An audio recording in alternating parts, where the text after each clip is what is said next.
President Trump has issued a travel ban to 22 different African countries, and today we're going to talk about why. My name is Ambassador Tim Ford Jr. of the African Union AUCS, and I've been living over in East Africa, Tanzania for almost 5 years now, and I help my people invest, rebuild, and return over to the continent of Africa. But today we're going to talk about why President Trump has a travel ban on 22 different African countries. So let's go. President Trump and his administration has put a travel ban on about 40 different countries, but 22 of those are actually on the continent of Africa. They're citing national security concerns and immigration because they aren't able to properly vet everyone who's coming from particular countries. Their aim is to tighten security and strengthen immigration control. Now, this plan will essentially block visas for all the people of that particular nation, making it harder for people to work, visit, or even study in the United States of America. Now, this travel ban divides countries into 3 different categories,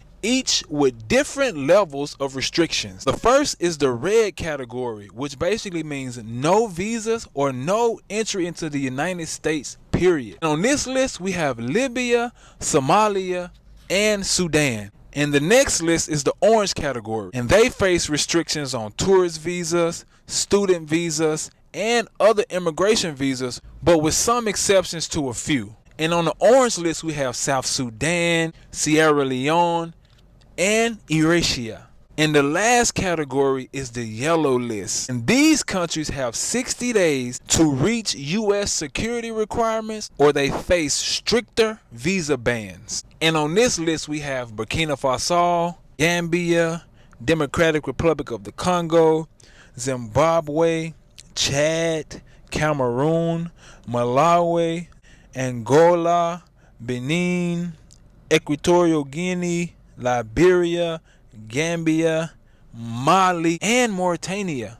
The crazy part is, though, many of the countries targeted, they share common traits about what they have going on within their countries. So first, majority of the countries are Muslim countries, and they're non-white, and have a tendency to struggle with economic instability and quote-unquote weak governance that sometimes I'm sure they have their hand in. And some of them aren't even allies to the United States of America. Now, this comes on the heels of the Trump administration's controversial visa waiver program that they have in place, where they excluded all 54 African nations from their visa waiver program, which was a bold statement and a loud slap in the face to our people over here on the continent of Africa. They're making it plain and very, very clear how they feel about the continent of Africa and the relationship that they want to have moving forward with the people over here. While China and Russia are working to sort of strengthen the relationship that they have with the continent of Africa, seems like the United States of America is trying to sever all ties and just cut off all connections to the continent of Africa. I mean, our people need to see the real anyway. Like, we need to understand who we're dealing with, what we're up against, and how we can come together and work for ourselves. For so long, we've depended on the West. We've looked at them like big brothers and big sisters and felt like we need to make sure that we be on their good side and be their good friend and make sure that we're cool. But now, that's not necessary.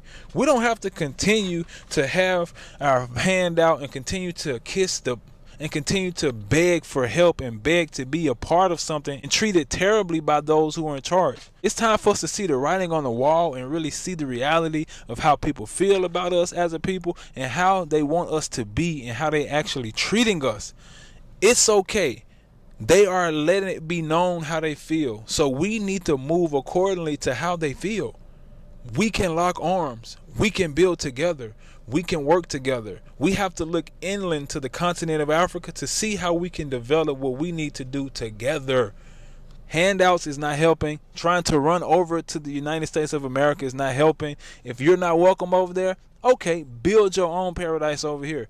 People think they have to run over to America and escape into a so-called paradise over there, but it's not really a paradise. It's not really what it was painted out to be. So this is going to help our people to see, I don't have to run over there. Shoot, you can't even run over there. So take it for what it is and move accordingly. Don't be sad. Don't cry about it. Just do what you need to do and build your motherland up. We're going to be okay. We can do that. We have the skill set and we have the way that we can do it, but we just have to trust the process and trust the journey. Since we're here, got to show y'all some of the products real quick. This are not your body ready. Not your body. Yeah. Natural product. Natural product. Yeah. Natural product. Yeah. Say, Embed yeah. Come closer. Come.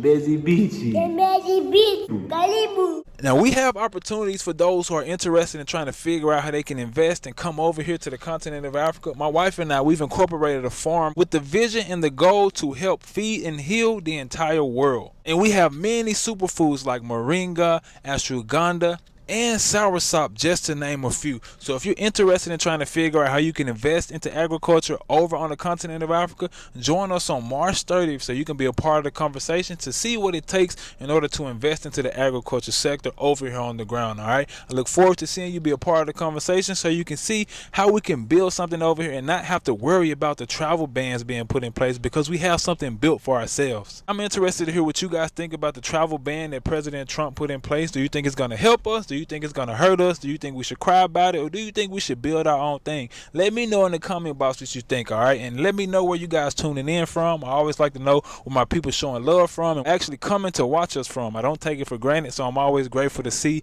where my people showing up from, all right? Next, if you haven't already, make sure you hit the subscribe button so you can stay tuned to the journey and the content about what's going on over here on the continent of Africa and the history that I've learned while being over here on the ground. Also, if you're interested in coming to the continent of Africa, I offer free resources that will help you have the right mindset and perspective when starting your journey so you can do these things properly, all right? And also, I offer consultations as well for those who are interested, and we have Swahili courses to help you learn the language so that you can be competent when you decide to come over to the continent of Africa, okay? If you want any of those resources, just click the link in the description box and you can sign up and we got you, all right? Now, if you made it to the end of the video, thank you for your time. Thank you for your attention. I don't take it for granted that you stayed tuned to the end. I hope this was able to bring you some value and you see that we don't have to run over there.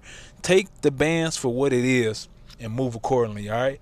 Make sure y'all stay safe out there. Make sure y'all stay focused and don't let these people stop you, all right? Keep your shalom peace and keep your smile on your face and keep going. We good. It's our time. Shalom.